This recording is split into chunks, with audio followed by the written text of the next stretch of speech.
Mas lembrar que hoje é um dia lindo também para nossa família Amor Exigente, porque hoje, dia 26 de junho, é o Dia Mundial do Combate às Drogas. E a gente vai começar o programa de hoje com esse quadro que eu gosto muito. Gosto porque vejo a diferença que faz na vida de tantas pessoas e faz a minha vida também. Hoje, a gente aprende sobre dependência química. E Amor Exigente vive isso há muitos anos. Há milhares de minutos, vai. Há muitos e muitos anos. E é uma instituição sem fins lucrativos que trabalha com grupos de auto e mútua ajuda. São reuniões semanais que acontecem durante 2 horas. É um programa que está espalhado por todo o Brasil e América Latina e você pode participar sem custo nenhum. E para falar hoje sobre dependência química, eu recebo o Luiz Fernando Calduro, que é presidente de Amor Exigente, mas recebo também o coronel Edson Ferrarini, que é psicólogo e advogado, apoia famílias de dependentes químicos há mais de 40 anos. Uma honra recebê-los. Por favor, Luiz Fernando. Cláudia, paz e bem. Coronel Edson Ferrarini, Obrigado. Que prazer em recebê-lo, em conhecê-lo. Vamos sentar ali. Saiba que eu já sou fã do seu trabalho há muito tempo, viu? Obrigado. Aliás, aqui em São Paulo, a gente tem um reconhecimento e uma gratidão muito grande, porque a gente sabe que o coronel faz um trabalho sério, né? Isso é lindo. É verdade, é muito bom salvar vidas. E me conta uma coisa. Boa tarde, Luiz Fernando. Boa tarde, Cláudia. Nós também estamos encantados com essa sua abertura de espiritualidade, nossa espiritualidade pluralista, que é tão importante e que é um dos instrumentos para a recuperação dos dependentes químicos. E o dia 26 de junho, que há 30 anos, exatamente este ano, está sendo comemorado pela ONU. Na verdade, não é nenhuma comemoração, é um alerta para que a nossa sociedade possa perceber que este é um assunto muito sério e que, como causa uma doença multifatorial, precisa de muitos instrumentos para que se lute contra a doença e também contra as drogas que estão aí presentes no nosso dia a dia. Não, eu fico feliz porque a gente, com essas datas, também vai avançando no conhecimento, na divulgação. Eu espero que hoje a mídia dê um foco grande para tudo isso, porque a gente precisa entender a dependência química como é. E é uma doença, não é isso? E muito séria, muito complicada, muito grave. As pessoas ainda não se tocaram que entrar na droga é um caminho para o insucesso, para a tristeza, para a dificuldade, enfim, para a desgraça. A droga, nesses 40 anos que eu lido com pessoas drogadas, eu não conheço nenhum drogado feliz, que a mãe diz assim, eu tenho o maior orgulho, esse é meu filhão, grande maconheiro, grande cheirador de cocaína, ele está na Cracolândia. Não tem, só tristeza, desgraça. Então, isso é hora de a gente... E tem até caminhos para você evitar que isso aconteça. Vamos trocar ideias sobre isso. Esses caminhos são muito importantes de serem apontados aqui, porque, na verdade, é o que salva, né? O melhor remédio é a prevenção. Por isso que a gente fala tanto de drogas, mas falar de dependência química no foco certo. Eu até comentei no nosso grupo de Amor Exigente que eu fiquei contente que eu vi um comercial do governo de São Paulo mostrando que a adicção é uma doença, que a dependência química é uma doença. Porque até pouco tempo atrás, e ainda tem, infelizmente, esse final de semana eu fiquei chocada com a divulgação do que aconteceu com o Fábio Assunção, o ator, ainda tem a turma, e a gente viu nesses vídeos, quem recebeu pelo WhatsApp, que tem a turma que tem o preconceito, que faz chacota, que debocha, que acha que é vagabundo, que acha que é uma escolha. Usar a droga lá atrás foi uma escolha, mas depois que vira doença, é doença, aí tem que ter tratamento, A droga, ela é uma doença. E ela é uma doença incurável. Quando a gente fala isso, quer dizer não tem remédio. Mas ela é uma doença profundamente evitável, não é isso, doutor Luiz? É verdade. E as famílias precisam estar de posse de informação sempre, né, Pronto. Cláudia? Agora, o coronel tem 40 anos de experiência, quer dizer que até mais que o Amor Exigente. O Amor Exigente está no Brasil há 33 anos. Ele é um pioneiro. Que né, maravilha. aqui no Brasil. Verdade. Seria interessante que ele contasse como que era 40 anos atrás, se melhorou, se piorou. Eu até tenho primeiro uma curiosidade. Como é que o senhor foi se interessar por esse assunto? O que aconteceu? É interessante porque na vida as coisas acontecem de repente. Eu comandava, Luiz, um batalhão na zona norte de São Paulo. E a zona norte de São Paulo tem a Serra da Cantareira. E o que acontece? Eu comandando um batalhão de 700 homens, tinha um homem desse batalhão que um dia eu chego, uma viatura com um soldado dentro, e dentro da viatura um garrafão com de 5 litros e um funil. E ele põe um funil em cima. E o que fazia esse soldado? Ele ia nas encruzilhadas da Zona Norte, da Serra da Cantareira, e ele pegava toda a pinga de macumba e punha no garrafão. Pinga que está assim, encruzilhada. E ele ia lá, pegava a pinga, punha no garrafão, pegava, punha e levava para casa e bebia. Só que ele já tinha 4 internações no Hospital Militar por causa do alcoolismo. Minha decisão como comandante, quase que obrigatória, é expulsá-lo da corporação. Em vez de expulsá-lo, doutor Luiz, eu resolvi entender de alcoolismo, que eu não entendia nada. E eu começo a entender, ele fica uma semana comigo, ele fica sem beber, tremia muito, porque o álcool destrói a bainha de mielina do neurônio, então ele tremia muito, mas ele começa a diminuir, e esse soldado, Luiz, ele fica lá 15 dias comigo, ele está sem beber, ele está melhorando um pouco, eu converso com ele todo dia. Resultado, esse soldado foi o início de tudo. Daí eu vi outros soldados que tinham problema, eu começo a me animar. Daí, depois de me animar de fazer isso, eu pego mais soldados. Daí eu era só advogado na época, então daí eu vou fazer a faculdade de psicologia. Hoje eu entreguei a medalha para este soldado outro dia. Hoje ele é um primeiro sargento da reserva de 43 anos, isso é uma gota de álcool. Olha que maravilha isso. Que lindo isso! Nossa, por esse soldado já valeu a pena, mas muitos outros passaram. E ele chama Heraldo Serpa, está vivo, minha homenagem a ele, primeiro sargento Heraldo Serpa. Parabéns, que lindo exemplo. Cláudia, lindo. Não só para outras pessoas que comandam exércitos de pessoas das mais diversas áreas, mas para os industriários, né?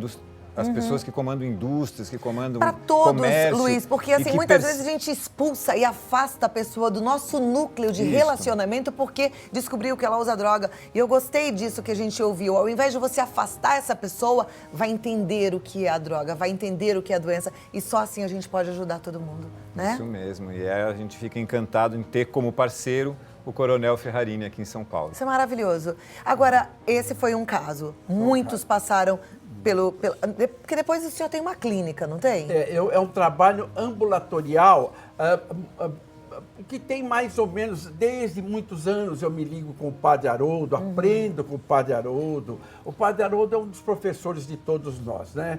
Ele é um gênio. Então nós aprendemos com ele, hoje eu aprendo com o Luiz, hoje eu aprendo com os outros companheiros.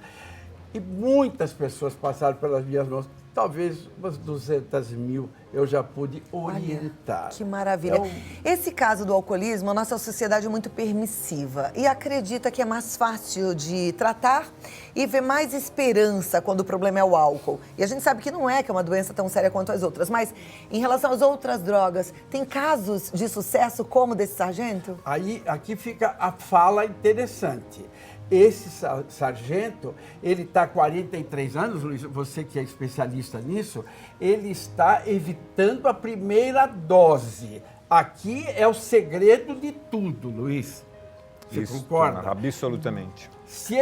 A primeira dose é tudo. Se ele, por um acaso, tomar uma cerveja, aquela cerveja volta desperta esse leão, está dentro dele, dormindo, que eu faço dormir, mas eu não mato esse leão. E esse cara, se tomar uma latinha de cerveja, ele volta a pegar pinga lá na encruzilhada. Então, a pessoa tem que entender, quem é portador da doença, ter a humildade de dizer, eu aceito informação e eu vou evitar a primeira dose até morrer, seja álcool, cocaína, maconha, crack, seja a droga que for. Fantástico. Incurável. É incurável. E o dependente químico tem um grande sonho de poder usar só um pouquinho, de poder tomar só um gole, de poder fumar só um baseado.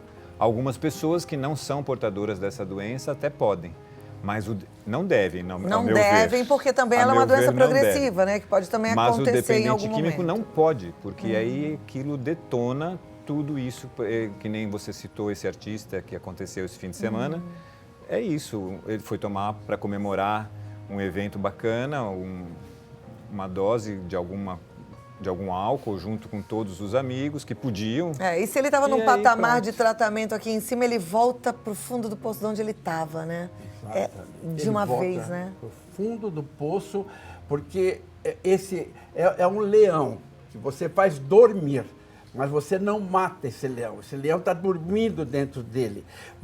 Ele tomou um gole, ele tomou uma cerveja. É como se acordasse esse leão fortíssimo e toma conta dele e ele não tem como fazer. Então é o não só por hoje e ponto. Força, fé e alegria. Agora, o senhor falou, coronel, da prevenção, né? Que o ideal é a prevenção.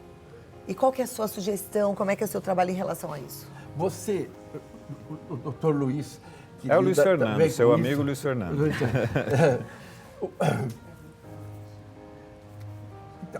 A prevenção, você tem que fazer de 2 lugares. Você só pode fazer a prevenção em 2 lugares. Você só pode fazer a prevenção na escola, que tem muitas falhas, e você só pode fazer a prevenção na família.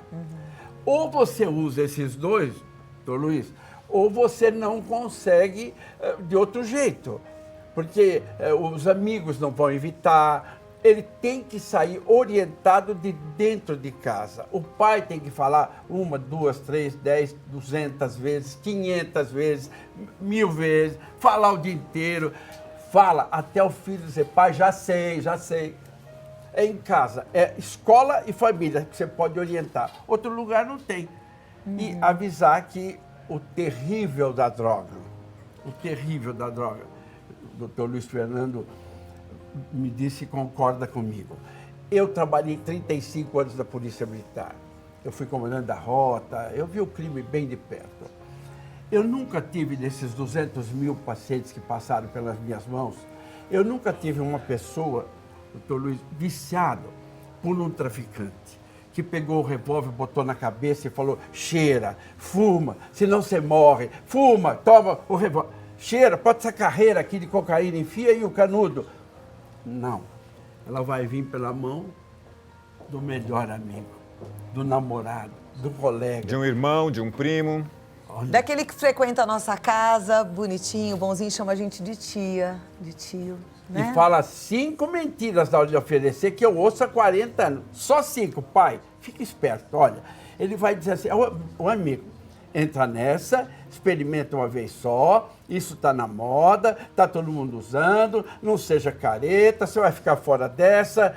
Nessa hora, o nosso filho tem que estar preparado e orgulho de dizer... Não.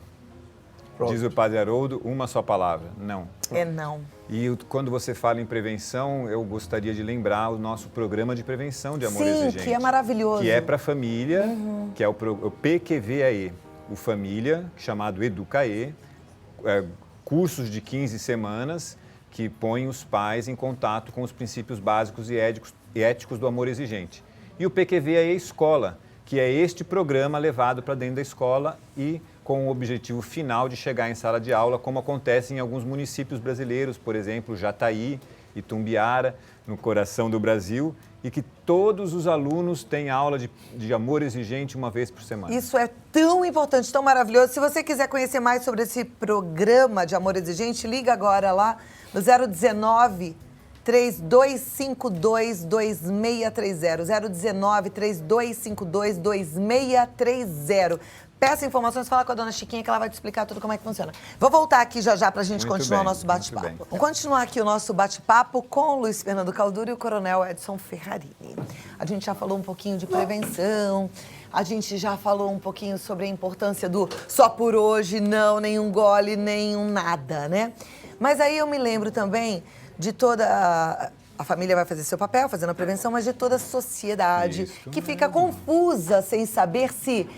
libera, não libera, faz, não faz. E eu queria compartilhar com vocês, com quem está em casa, uma entrevista que eu tive o privilégio de fazer com alguém que entende desse assunto. Muitos defendem a ideia de que a legalização da maconha, por exemplo, no Brasil, é o caminho certo para o fim do tráfico de drogas. Porém, isso pode ser apenas uma grande ilusão. Então, a nossa conversa com o Jeffrey Sinmaster, que é pesquisador da Faculdade da Flórida, foi muito clara e muito pontual. Ele me apresentou uma realidade diferentíssima do que muitos pensam. Eu fiquei muito contente com o que ele me mostrou, porque dá pra gente mais clareza. Então, presta atenção nesta entrevista, porque vale muito a pena. Se você puder depois compartilhar essa entrevista, vai ser um grande feito, porque a gente tem pesquisa pura do que de fato é a realidade. Pode rodar.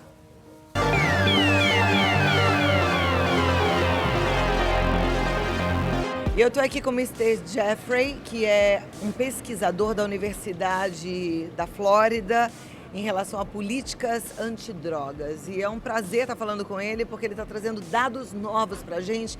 E isso tudo vai dar mais força e mais base para a gente lutar contra a descriminalização da maconha ou tirar suas próprias conclusões. O que está acontecendo lá? A gente sabe que existe um movimento muito grande da descriminalização da maconha, principalmente nos Estados Unidos, né? E qual que é a experiência que vocês estão vivendo lá? Bom, primeiro, é descriminalização, mas ainda por cima, é a legalização e comercialização da maconha. Quer dizer, são lojas de maconha, produtos de maconha.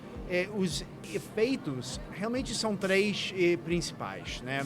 Primeiro é que o mais importante para os que estão no Brasil é que o mercado ilegal, o mercado ilícito, né, ele não tem diminuído desde o começo da legalização em 2002 e 2014, por aí. Os 70% da economia da maconha no estado, um estado legalizado, né, é ilegal. Ou seja, só 3 de cada 10 transações de maconha naquele estado legalizado são legais. Aumentou o uso também, esse é o segundo ponto. Terceiro ponto é que os novos produtos de maconha num estado legalizado são bem diferentes da, né, para usar uma palavra coloquial, né, de um bagulho assim que as pessoas fumam aqui. São produtos como doces, refrigerante com THC concentrado e todos os produtos de uma potência bem maior do que a planta em si mesma. Os produtos comestíveis, eles parecem comida normal. Daí criança pega e come, tem uma subida impressionante e assustadora de admissões aos hospitais de crianças entre 0 e 8 anos, assim, por intoxicação de maconha, por isso, e também são facilmente escondidos no corpo na pessoa. Aí, criança pode levar a maconha agora à escola facilmente, o trabalhador que quer se drogar no ambiente laboral pode se drogar no ambiente laboral sem que se perceba, né? Que se está se drogando porque está comendo um doce, né, um gummy bear ou algo assim, que parece uma comida normal. Aí o perigo para terceiros aumentou bastante. Quer dizer, o que deveria ser para proteger está desprotegendo e deixando todo mundo vulnerável, inclusive perdendo sua força de trabalho. Eu tenho uma filha que estudou agora há pouco tempo fora e eu fiquei bem impressionada com todos os relatos. E na escola eles são disciplinados e educados a acreditar que a liberação, a legalização da maconha é um grande bem, no sentido de que a maconha ela faz menos mal do que várias outras drogas e ela chegaria às mãos do usuário de forma limpa. O que, por exemplo, no Brasil não acontece. Muita gente pega essa mesma vertente para defender ferozmente a liberação e a descriminalização da maconha, acreditando que a droga não faz mal se ela estiver pura. Isso é verdade? Não, olha, primeiro, no mercado legal em Colorado, só no ano passado, houve centenas de milhares de produtos retirados do mercado por contaminação. Do mercado legal, por contaminação com coisas como pesticidas ilegais, etc. Porque o que se tem que entender é que no mercado legal é negócio. É grande negócio para umas poucas pessoas. Existe um objetivo político e financeiro, econômico, que inclusive, eu acho que por conta disso está sendo trabalhado desde a escola nas crianças nos Estados Unidos, né? Olha, claro que tem um objetivo político nos Estados Unidos que é o dinheiro, é a grana, afinal de contas. É que tem uma indústria já agora com o seu próprio lobby né, com lobista nos capitais estaduais em Washington, fazendo o seu trabalho todos os dias para convencer a imprensa, os políticos, etc., que seu produto é saudável, que o produto não faz mal, que se deve liberalizar as restrições sobre a propaganda. Por exemplo, a cidade de Denver, capital de Colorado, aprovou em novembro do ano passado uma lei que permite o fumar maconha em restaurante. Ou seja, restaurante agora pode tirar tipo de aval para permitir que se fume maconha num restaurante, como se fosse um cigarro. Isso se proibiu faz 10 anos naquele estado. É retrógrado isso. E já na Califórnia também, no ano passado, passaram uma iniciativa que explicitamente fala que se permite a propaganda para produtos da maconha na televisão. Ou seja, a gente nos Estados Unidos proibiu isso para o cigarro nos anos 70, na administração do presidente Nixon. Qual é o interesse de quem é contra essa liberalização e essa legalização? Por que você, por exemplo, Mr. Jeffrey, é contra essa liberação e legalização? Pela saúde pública e segurança pública. Ou seja, eu vejo como a Suécia como uma referência. A Suécia tem leis fortes, rigorosas sobre o consumo de substâncias, inclusive a maconha. Ou seja, o jeito não é encarcelar o consumidor, mas é canalizá-lo aos programas de saúde pública e de assistência social para que a pessoa que tem problema, que ele tenha ajuda que ele precise. E isso eu acho que é realmente a visão progressiva da coisa. A Suécia é um modelo, assim, em vários sentidos para assistência social e para o Estado como entidade que ajuda o povo. Comercializar a outra substância viciante não me parece nada progressivo. É uma pena que isso se venda fora do meu país.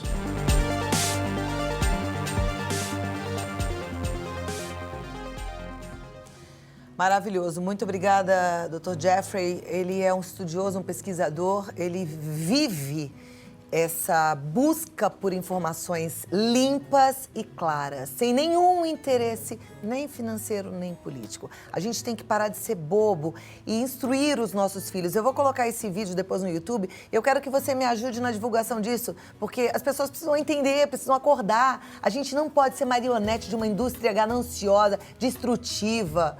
A gente precisa ficar esperto, porque eles querem só o nosso dinheiro. Custe a nossa vida e a vida da nossa família. E veja que não só ele nos traz informações científicas, como ele também traz a experiência de insucesso nesses estados americanos onde foi liberado. E nós conhecemos também a experiência de insucesso em outros países que liberaram e que agora estão querendo voltar atrás. Isso é ótimo, porque chega pra gente assim, liberou nos Estados Unidos, liberou no Uruguai, e aí a gente fica assim, então vamos liberar também pra gente não ficar aqui terceiro mundinho? Não, gente. Vamos abrir a cabeça e vamos olhar o que está acontecendo lá. O mundo tem duas desgraças oficializadas. Um é o álcool e outro é o cigarro. O álcool a gente vê o mal que faz para as pessoas alcoólicas, que é um outro programa de um outro dia. O cigarro é a maior causa de morte evitável no mundo, é o cigarro. E ele é legalizado, conseguiram. Se você, a hora que legalizarem a maconha, que o doutor Luiz Fernando está dizendo que e a gente está vendo que é tudo dinheiro, é tudo comércio, que a Cláudia falou, é pura dinheiro, é a terceira desgraça do mundo que eles querem legalizar em troca do dinheiro. Então, é um absurdo, a gente está vendo que eles estão caminhando a passos largos, infelizmente. A família vai ter que se unir cada vez mais, que é o que propõe o Amor Exigente, para que o seu filho diga não a todas essas mentiras que aí estão. É isso aí. Nosso público, nosso telespectador participa também. Eu tenho aqui algumas perguntas. Então, a Maria José de Campina Grande, ela pergunta para o senhor coronel, quando uma pessoa é considerada viciada em álcool? Cada 10 pessoas do mundo que bebem, não se tem muita notícia por como é. Quando que você é alcoólatra? Alcoólatra é quando você não consegue evitar o primeiro gole. É quando você não para no segundo. É quando você perde o controle diante da garrafa. Se alguém da sua família já disse a você assim, para de beber, diminui, e você já falou, eu vou fazer, e não fez, você é alcoólatra. Essa é a definição de alcoólatra. Sabe aquele familiar que nas reuniões, nos almoços, depois que todo mundo comeu a sobremesa, ele ainda vai continuar bebendo? Você tem uma interrogação aí, né? Ok, nosso telespectador é o Rogério, ele é técnico de enfermagem, ele mora em Fortaleza e ele gostaria de dicas de redução de danos, se isso é possível. O senhor acredita em redução de danos? Olha, álcool e droga, o mundo não tem, e o cigarro, o mundo não tem uma outra solução a não ser evitar a primeira dose até morrer. Porque se você diminuir, eu tenho paciente que está 10 anos, 5 anos sem usar droga. Ele diz, eu vou experimentar um cigarrinho de maconha só. Ele voltar para maconha, cheirar cocaína e tudo. O álcool, se você está 10 anos, eu tenho paciente de 40 anos sem beber uma gota. Se ele tomar uma cerveja, ele volta a beber o litro inteiro. Então, o acordo é não beber nada, né, doutor Luiz? Isso mesmo, foi claro, foi incisivo, o Amor Exigente busca que as pessoas não creiam nessa mentira da redução de danos. A nossa telespectadora de Minas Gerais, ela fala, e quando o melhor amigo da família avisa aos pais que o filho entrou nas drogas? Os pais perdem a amizade, com medo de perder a amizade, não desconfiam. Não, os pais perdem a amizade com aquele amigo que contou e não consegue perceber o que o filho está fazendo vistas grossas. O que fazer? Então eu fico me imaginando que ela avisou a família, ao contrário de acatar aquele aviso, se afastou dessa pessoa. E aí? Este processo da família é natural, é chamado de negação. Ela está vendo, ela sabe também, mas ela nega. Ela acha que é só um pouquinho, que é fase de adolescência, mas isso infelizmente evolui. Neste momento é muito difícil a pessoa que está em negação, a família que está em negação, conseguir enxergar. Mas quem está de fora não deve perder a oportunidade de fazer este alerta. Esta pessoa, este parente, esse tio, eu não lembro mais exatamente como você falou que é essa pessoa, fez um grande favor para essa família. Tem que fazer o alerta. Tem que fazer o alerta. É esse o nosso papel. Nossa telespectadora Solange Antônio, Aparecida Antônio, ela é de Mairiporã, ela está dizendo parabéns pelo programa. Meu pai largou o álcool através do programa Coronel Edson Ferrarini há 20 anos. E ela deixa aqui toda a gratidão dela. O pai dela se chama Manuel Antônio. Um abraço. Coisa boa, né? É muito bacana a gente Coronel, perceber. o senhor está de parabéns. Diz Padre Haroldo que se a gente conseguir, com toda a nossa obra, salvar uma pessoa, nós já conseguimos o nosso apostolado. Então, o senhor, parabéns, conseguiu aí. Eu já tenho um. Não, são mais de 200 mil, como o Coronel Ferrarini já falou. E tem aqui, parabéns pelo programa, sou Amor Exigente na veia. Desculpe, meu nome é Nilta, do interior de São Paulo. Faz 3 anos e meio que conheci o Amor Exigente, de lá pra cá.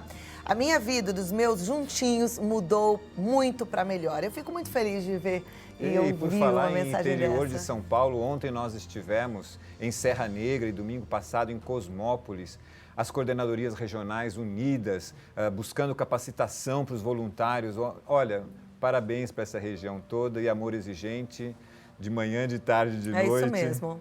A Sabrina, de Santo Antônio do Tauá, no Pará, ela diz, nossos jovens estão cada vez mais entrando nesse mundo obscuro. Qual é o melhor conselho, no caso, para uma pessoa que está entrando nesse mundo? Orientação, informação e falar. E falar, a gente consegue, a família, ela consegue educar pela informação e pelo exemplo. É bom saber que o exemplo é fundamental, né, doutor Luiz? Isso Então, mesmo. o pai, a família, o exemplo é muito bom. E pode crer, eu sou coronel da polícia, porque quando eu nasci, meu pai era soldado.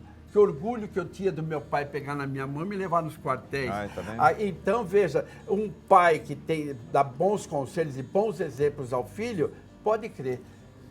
É uma boa maneira de educar. Maravilha. A Duda, ela tem uma dúvida. Ela diz, meu amigo parou de beber, mas quer tomar cerveja sem álcool. Orientamos que não seria bom, mas mesmo assim, ele resolveu tomar. Será que isso pode ser o caminho para o retorno? Olha aqui, você ficar sem beber é uma luta, é uma luta. Tudo bem, você está sem beber. Se você beber uma cerveja sem álcool, você está liberando esse leão, você está fazendo uma carícia, está acordando esse leão. É mais ou menos assim que você vê, Luiz É Fernando? isso mesmo, os profissionais da área de psicologia e psiquiatria dizem que é a memória eufórica que vem a hora que vê a latinha suando. Você sabe, Luiz Fernando, que eu nunca vou esquecer. Eu assisti uma matéria num dos jornais na televisão, em até outra emissora, e mostrando a história de um rapaz que era viciado em cocaína e ele ficou internado muito tempo e ele estava limpo há muitos anos e ele teve uma recaída. E sabe qual foi o motivo da recaída? Ele foi a uma balada e nessa balada ele se interessou por uma moça bonita e ele ficou com a moça e beijou a moça. E a moça tinha consumido cocaína e ele conta que naquele beijo ele sentiu o gosto e ali ele voltou e ali foi a recaída dele. Então, você imagina o poder da droga na mente, no cérebro, nas memórias, né? Então tem que evitar tudo. Esse exemplo que a Cláudia está dando é fantástico, porque é o detalhe, a fotografia que você vê. Então você tem que se policiar, não indo em festas, mudando de amigos, não ter colegas assim. E num outro dia a gente pode explicar para os pais tomarem cuidado com as festinhas do prédio de apartamento lá embaixo que está tendo a festinha.